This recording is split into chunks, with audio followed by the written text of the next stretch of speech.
안녕하세요. 미국 주식으로 부자 되기 미주부입니다. 오늘 영상은 2022년 4월 제 계좌 현황이 어떻게 되고 있는지 공개해드리는 영상입니다. 4월 달도 굉장히 장이 안 좋았잖아요. 자, 그래서 저 같은 경우도 장이 좋을 때는 공개해드리는 것도 사실 뭐 큰 부담이 없는데 장이 안 좋을 때는 사실 공개해드리는 게 좀 부담이 커요. 그럼에도 불구하고 여러분들에게 이렇게 공유를 해드리는 이유는 저 같은 경우도 저만의 어떤 투자 스타일과 투자 전략을 가지고 투자를 하고 있는데 이런 방법이 여러분들이 보시기에 나는 이렇게 하지 말아야겠다 또는 나도 이런 부분은 한번 이렇게 해봐야겠다. 자, 이렇게 여러분들의 투자에 좀 조금이나마 도움이 되셨으면 해서 공유를 해드리는 거니까요. 지금 시장이 많이 힘들고 그래서 좀 스트레스를 많이 받으시더라도 힘내시고 같이 열심히 공부하면서 좋은 수익을 한번 같이 만들어 나갔으면 좋겠습니다. 지금 보시는 화면은요, 제 주식 계좌의 3개월치 변화입니다. 그래서 2월부터 3월, 4월 이렇게 3개월을 제가 가져왔고요. 제 영상을 꾸준히 보신 분들은 아마 이 월별 변화의 흐름을 또 이렇게 참고하실 수 있을 거예요. 자, 그래서 위에 보이는 계좌는 첫 번째 계좌고요. 주로 대형 우량주나 ETF 위주로 투자를 하는 계좌고, 두 번째 계좌는 좀 고성장주, 좀 공격적인 투자를 하는 계좌입니다. 그래서 지금 2월, 3월, 4월 수익률을 한번 보면요. 자, 먼저 첫 번째 계좌를 한번 보면요. 2월 같은 경우는 평가 수익률이 한 40% 정도 됐었고, 평가 손익은 한 1억 5천만 원 정도 됐었거든요. 매입 금액은 거의 차이가 없다고 보시면 돼요. 제가 주식 자산을 더 늘리지 않고 있었기 때문에 거의 비슷합니다. 환율 차이 때문에 아마 조금씩 차이가 있을 것 같은데요. 자, 아무튼 3월 같은 경우는 조금 그래도 회복을 살짝 했었잖아요. 그래서 평가 수익률이 한 58.86%까지 올라갔었고 평가 손익도 한 2억 1,200만 원 정도까지 상승했었다가 4월에 많이 안 좋았죠. 그래서 지금 현재 이 계좌 현황은 5월 4일 기준 계좌 현황인데 제가 뒤에서 엑셀로 정리한 자료에서는 4월 29일까지 자료를 보여드리도록 하겠습니다. 어쨌든 지금 평가 수익률이 지금 현재 기준이라고 보시면 됩니다. 43% 정도 되고 평가 손익은 한 1억 6천만 원 정도 됩니다. 그래서 3월에 비해서 4월에 좀 많이 하락한 걸 보실 수가 있고요. 두 번째 계좌 같은 경우는 2월 달 같은 경우 지금 총 매입 금액이 한 6,300만 원 정도 되는데 평가 손익은 한 300만 원 정도, 수익률이 한 4.76% 정도 됐었다가 3월 달에는 좀 좋았었죠. 그래서 제가 매입 금액도 좀 더 늘렸었고 평가 수익률이 한 14.83% 정도, 평가 손익은 한 1,000만 원 정도 됐었고요. 4월 달은 다시 마이너스로 돌아섰습니다. 그래서 평가 수익률이 마이너스 5.23%, 평가 손익은 한 400만 원 조금 안 되고요. 자, 그래서 지금 2월부터 3월, 4월까지의 시장의 흐름을 한번 보면요. 자, 그래서 지금 보시는 화면이 4월 1일부터 4월 29일까지 한 달간 시장의 상황을 좀 보여주는 엑셀 시트입니다. 제가 이건 따로 만든 건데요. 그래서 지금 여기 보이시면 뭐 SPY부터 QQQ, 뭐 미국 소형주, 유럽 주식, 일본 주식, 뭐 리츠, 원자재 등등 12개 자산의 수익률을 보여주고 있는 건데요. 12개 자산의 어떤 주가 흐름을 좀 보여주고 있는 거거든요. 그래서 여기 보시면 지금 4월 1일부터 4월 29일까지 S&P 500, 스파이 같은 경우는 마이너스 9% 정도 빠졌고요. 그 다음에 QQQ 같은 경우는 마이너스 13.43% 엄청나게 많이 빠졌죠. 지금 이 12개 자산들 중에서 유일하게 상승한 종목은 여기 보시면 원자재밖에 없습니다. 안전자산이라고 불리우는 금도 마이너스 1.44% 정도 빠졌고요. 방어자산으로 불리우는 이 IF, 미국 중기국채도 4월 달에 마이너스 3.6% 정도 빠졌습니다. 그래서 지금같이 금리 인상 시기 그리고 양적 긴축을 하는 이런 시기에는 특히 이제 이 국채 같은 경우도 안전자산의 역할을 잘 못해주는 것 같아요. 자, 그래서 어쨌든 지금 전체적으로 이제 시장이 이렇게 많이 빠졌는데, 자, 그래서 저 같은 경우는 주식 트레이딩을 하는 게 아니라 이렇게 하락할 때마다 계속 주식 자산을 모아나가는 그런 개념으로 한 10년을 보고 투자를 하고 있었기 때문에 이렇게 4월 달에 많이 빠졌을 때 같은 경우였으면 굉장히 좀 현금을 많이 투입했을 텐데, 자, 그런데 제가 현금을 더 투입을 못했어요. 그 이유가 따로 있거든요. 제가 여유 현금이 좀 없는 상황인데 그 이유를 잠깐만 말씀드리고 넘어가겠습니다. 제가 뭐 잘한 건지 못한 건지는 잘 모르겠지만요. 제가 올 초에 토지를 매입했거든요. 많은 분들 로망 중에 또 하나가 시골에 이렇게 멋진 전원주택을 짓고 주말에는 전원 생활을 하는 그런 꿈을 갖고 계시지 않나요? 더 나이를 먹고 은퇴하게 되면 노후 생활은 뭐 이런 전원주택에서 생활하고 싶으신 분들 많이 계시잖아요. 저도 그런 꿈이 있는데요. 개인적으로 저 같은 경우에는요, 운동 중에서는 테니스를 좋아하거든요. 그래서 시골에 집 한 채를 딱 짓고 이렇게 테니스 코트를 하나 만들어서 제가 주말에 이용하거나 만약에 제가 못 가게 되면 에어비앤비로 숙박 공유를 한번 해볼까 하는 생각으로 시작을 지금 하고 있거든요. 그러니까 주말 별장 겸 또는 에어비앤비로 숙박 공유도 하면서 소소하게 숙박에 재테크로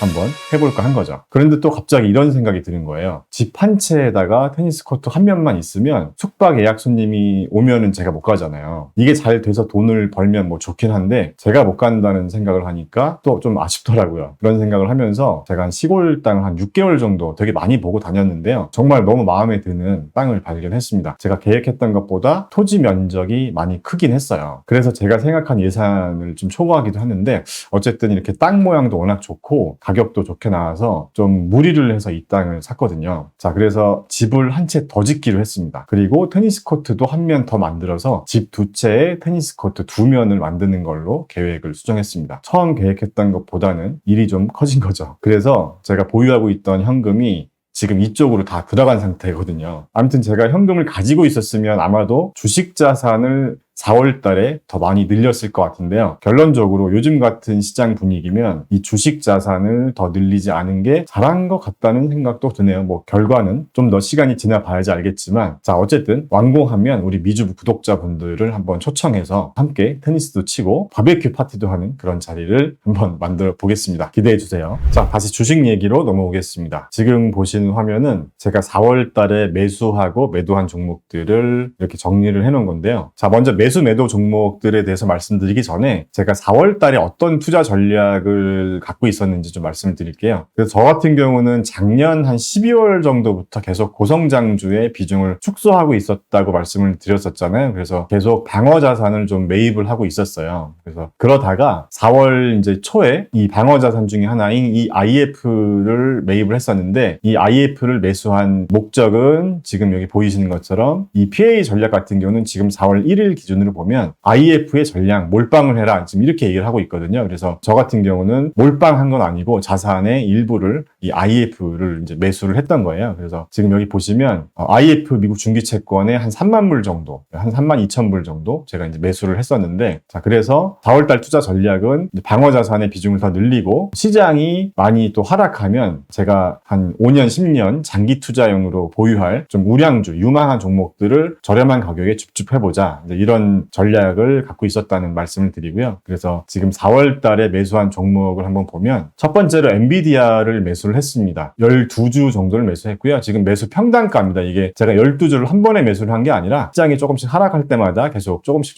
분할 매수를 했다고 보시면 되고요. 그래서 매수 평단가가 190불 정도 되고요. 제가 매수 후에 수익률을 이렇게 표시를 해놨어요. 그러니까 제가 영상을 제작하는 날짜인 5월 4일을 기준으로 한 지금 현재 주가를 이렇게 표시를 해놨고, 그래서 제가 매수 평단가 이후에 현재 주가가 어떻게 됐는지를 보면서 매수 후에 수익률이 어떻게 됐는지, 그러니까 제가 나름 저점에서 좀 잘 잡은 건지 그런 것들을 좀 저도 좀 되돌아보기 위해서 이렇게 매수 후 수익률 이렇게 표시를 했습니다. 한마디로 잘 샀나, 이걸 저도 한번 점검해 보기 위해서 이렇게 좀 표를 정리를 했고요. 두 번째 같은 경우는 SOXL 반도체 레버리지 3배 ETF를 매수를 했습니다. 그래서 매수 단가는 평단가입니다. 이것도 한 25.57불 정도에 매수를 했고요. 지금 현재 주가가 28불이니까 매수 후 수익률은 한 9.58% 정도 됩니다. 이것도 뭐 잘 샀다 이렇게 볼 수가 있겠죠. 어쨌든 지금 현재 기준으로는. 자, 그 다음에 이제 AMD 같은 경우도 제가 평단가 한 90불 정도에 매수를 했고요. 지금 현재 99불 정도 되니까 얘도 수익률이 매수 후 수익률이 한 9.86% 정도 됩니다. 자, 나스닥 3배 레버리지에도 제가 38.5달러에 다시 좀 매수를 시작했습니다. 제가 처음에 매수하기 시작할 때가 한 42불 정도였다가 42불 위로 계속 상승했을 때는 매수를 안 했었고, 최근 4월 달에 이제 하락을 해서 다시 뭐 38불, 36불 뭐 이렇게 여러 가격대에 제가 매수를 해서 평단가는 한 30 이 정도 된다는 거고요. 그래서 지금 현재 기준으로 보면 매수 수익률이 9.45%, 그 다음에 애플도 소량 매수했습니다. 애플 같은 경우도 156불에 매수를 했고요. 지금 166불이니까 매수 후 수익률이 5.88불. 지금 IF 같은 경우는 오히려 안전자산으로 제가 4월 초에 이제 자산 배분을 한 건데 오히려 IF가 많이 좀 하락을 한 상태고요. 자, 그 다음에 4월에 매도한 종목에 대해서 말씀을 드리면 방금 전에 말씀드린 것처럼 좀 고성장주의 비중은 줄이겠다라고 해서 지금 대표적인 고성장주 관련 ETF인 ARKK랑 ARKG를 다 매도를 했었고, 그리고 이 VTV 같은 경우도 제가 안전자산으로 이제 매입을 한 종목이었는데 지금 어차피 IF를 매수했기 때문에 좀 종목을 좀 정리하려는 차원에서 이 VTV도 매도를 했었습니다. 자, 그리고 이 IF가 매도 금액에 또 또 나와 있는 이유는 4월 달에 너무 빠지길래 제가 이제 이 IF를 매도해서 이제 얘네들을 샀다고 보시면 됩니다. 자, 그래서 여기 같은 경우도 제가 매도한 이후에 지금 현재 주가를 비교를 해보면서 매도 후에 주가 변화를 좀 이렇게 본 거예요. 그래서 한마디로 잘 팔았나 이걸 좀 점검해 보기 위해서 이렇게 표시를 했습니다. 그래서 제가 매도한 이후에 ARKG랑 ARKK는 한 20% 이상 빠졌기 때문에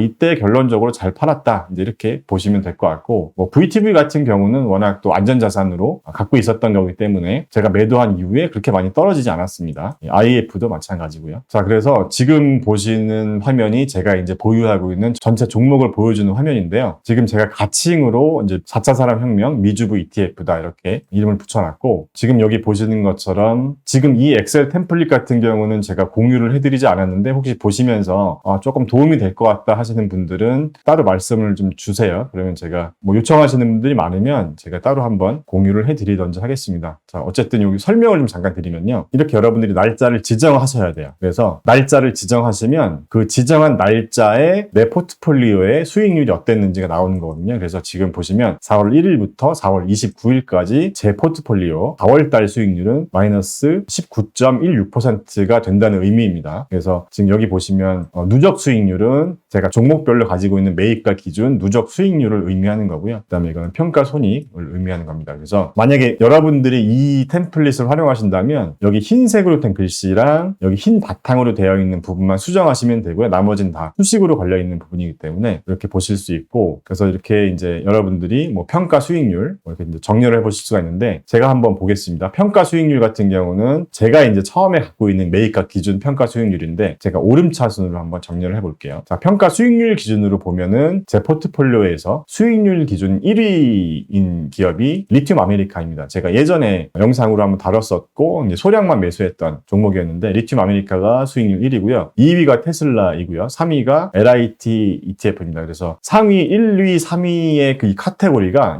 보시는 것처럼 전기차 2차 전지 쪽 섹터의 종목들이 지금 수익률 상위를 차지하고 있고요. 그 다음에 이제 수익률 기준 4위 기업이 램리서치, 그 다음에 투식스, 그 다음에 브로드컴 이렇게 되어 있는데, 수익률 2위 그룹은 반도체 장비 쪽이 2위를 형성하고 있거든요. 그래서 제가 뭐 다른 영상에서도 말씀드렸지만 앞으로 우리가 한 3년간 반드시 투자해야 될 섹터 중에 하나가 이 2차 전지 전기차, 그 다음에 반도체 쪽이라고 여러 번 말씀을 드렸잖아요. 이렇게 수익률 면에서도 지금 제 포트폴리오에서 수익률 상위권을 기록해주고 있고요. 그 다음에 이제 제가 작년에 방어 개념으로 매수했던 화이자 같은 경우도 수익률이 좋습니다. 그래서 제 포트폴리오에서는 전체 수익률 기준 7위를 차지하고 있고요. 그 다음에 SKYY 클라우드, 그 다음에 퀄컴, 그 다음에 애플이나 마이크로소프트 같은 기업이 있고, 자, 그리고 아메리칸 익스프레스도 제가 작년 12월에 올해 방어자산 개념으로 매수한 종목이기도 한데요. 얘도 수익률이 괜찮은 편이고요. 그 다음에 구글, 그 다음에 이 테슬라가 또 있는데 얘는 두 번째 계좌에서 얼마 전에 너무 많이 빠져서 제가 급하게 사느라고 두 번째 계좌에서 매입을 했는데, 이 테슬라 같은 경우는 매입 평단가가 818불 정도 되거든요. 첫 번째 계좌 같은 경우는 매입 평단가가 316불 정도 됩니다. 그래서 지금 이 테슬라 같은 경우도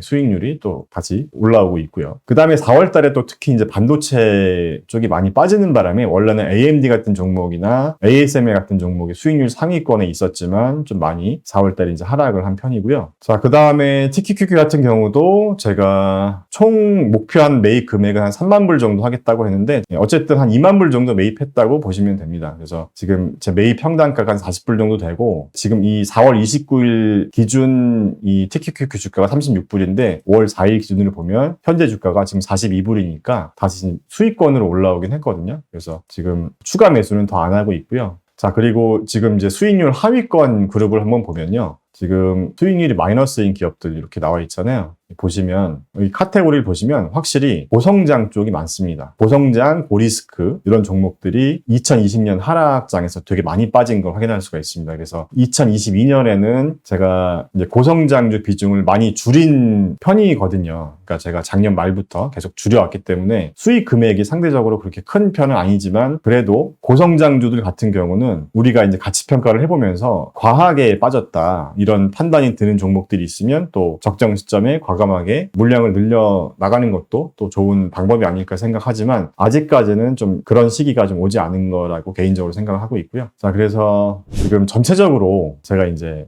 동적 자산 배분 전략인 이 PAA 전략과 제가 이제 제 MGB ETF, 제 포트폴리오죠. 이렇게 이제 4월 달에 수익률을 한번 비교를 해본 거예요. 그래서 여러분들이 이런 부분도 한번 참고를 해보셨으면 좋겠어요. 그래서 어쨌든 4월 달에 위너는 PAA 전략이 위너인 거잖아요. 그죠? PAA로 전량 다 자산을 배분했으면, PAA 전략으로 했으면 수익률이 마이너스 3.6% 정도 됐다는 얘기고, 그러니까 제 포트폴리오 같은 경우는 4월 달에 한 19.16% 정도 빠졌기 때문에 확실히 이렇게 이제 비교를 해서 보면서 여러분들도 자산 배분 전략을 어떻게 가져갈지, 어느 정도 비중으로 가져갈지, 그러니까 좀 방어 자산의 비중을 어떻게 할지, 이런 것들을 한번 좀 참고를 해 보셨으면 좋겠습니다. 자, 그리고 VAA 전략 같은 경우도 보면요. 지금 매수 종목이 4월 1일 기준으로 방어 자산인 SHI를 사라, 이렇게 되어 있거든요. 그래서 지금 얘 같은 경우도 4월 1일에 이 샤이라는 ETF, 단기 국채죠. 얘를 만약에 샀으면 1개월 수익률이 마이너스 0.29%입니다. 거의 뭐